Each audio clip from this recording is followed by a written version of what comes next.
Greetings. This is going to be a brief addendum to my previous video on Deuteronomy 28:68.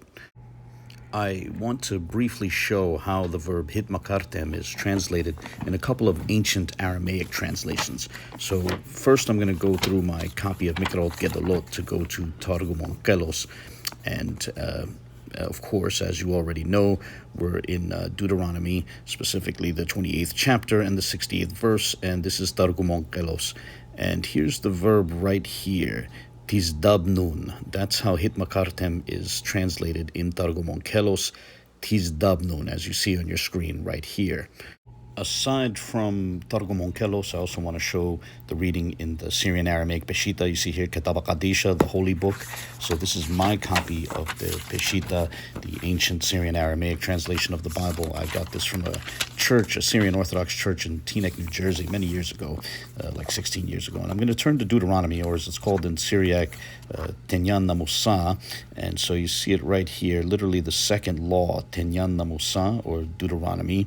And of course, it's going to be the 28th chapter, as you well know, and the 68th verse. And so here's the verb right here, and I'll once again emblazon it on the screen, and here it is in the Serta script.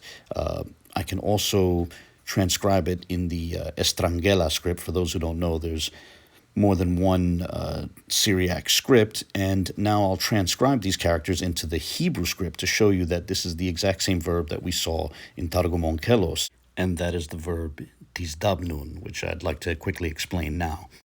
Earlier, we discussed Hebrew's hitpa'el verb stem.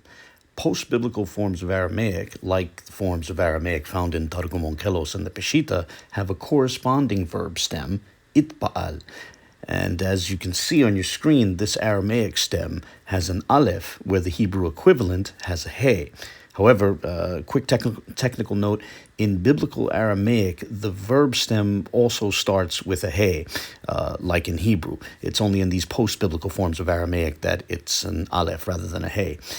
And just to be clear, I'm referring here to the base form, which corresponds to the third-person masculine singular perfect tense in either case, whether it's the hitpa'el or the itpa'al.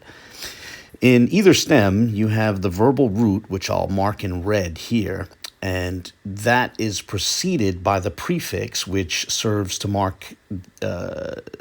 a mark indicating the verb stem. So this would that prefix would be he tau in the Hebrew verb stem and aleph tau in the verb stem that exists in post-biblical forms of Aramaic. However, in both verb stems, certain roots result in the verb taking on a slightly altered form, such as if the root starts with a shin, a sin, or a samech, or a tzadeh, or a zayin, for example.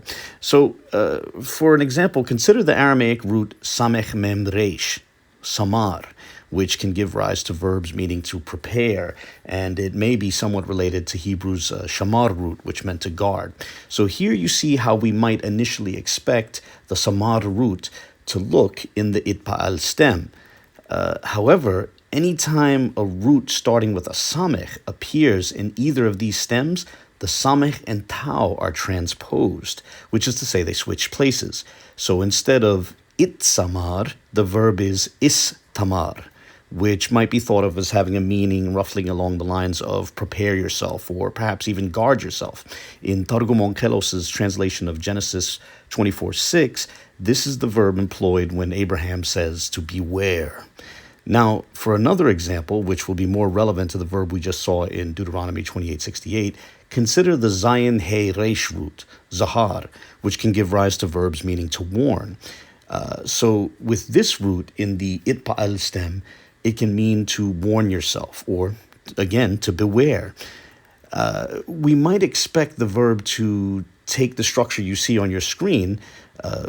However, in post-biblical forms of Aramaic, if the root starts with zayin, then the itpa'el stem, in the itpa'el stem, the zayin and the tau are again transposed.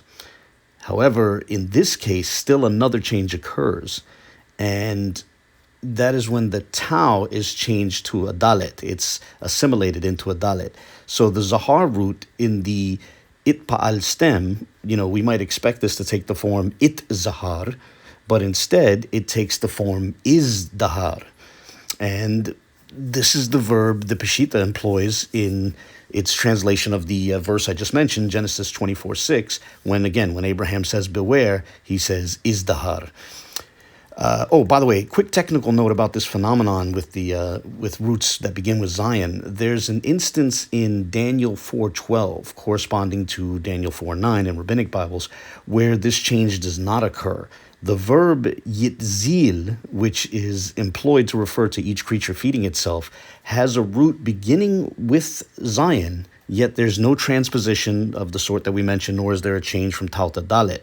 However, on the other hand, at Daniel 2:9, the Masoretic text's marginal note in what's called the Krei has the verb hizdmintun, where the relevant change does occur with a root that starts with Zion. However, being that this is found in the Masoretic marginal note and not the base text, I honestly am uncertain whether this should be considered part of biblical Aramaic or should be seen as some sort of post-biblical Aramaic phenomenon, which the Masoretes thought was properly part of the text. Whatever the case, having discussed this phenomenon, we can now return to the verb we found at Deuteronomy 28:68 in both Targum Onkelos and the Peshitta, which is to say the ancient Jewish Aramaic and Syrian Aramaic translations, respectively. That verb, again, is tizdabnun. The root for that verb is Zayin Beit Nun, Zaban, which gives rise to verbs along the lines of to buy or to sell. The Dalet after the Zayin it undergoes that same phenomenon where the Tau from the stem's prefix is transposed with that first letter of the root, with that Zayin. So the Zayin and the Tau are transposed, and then the Tau is assimilated into a Dalet. As for the Tau at the beginning of the verb, which is still there, and as well as the Wa Nun at the end of the verb, those are due to the verb being rendered in the second person plural imperfect tense. Tizdabnun. And now I'd like to look that verb up in the dictionary of Marcus Jastrov, or Jastrow as some call him. So I'm going to go to the page for the, again, Zayin Beit Nun root, which, bear with me, I'll be turning to in a moment. And once we're there, here we go. And this is the entry right here.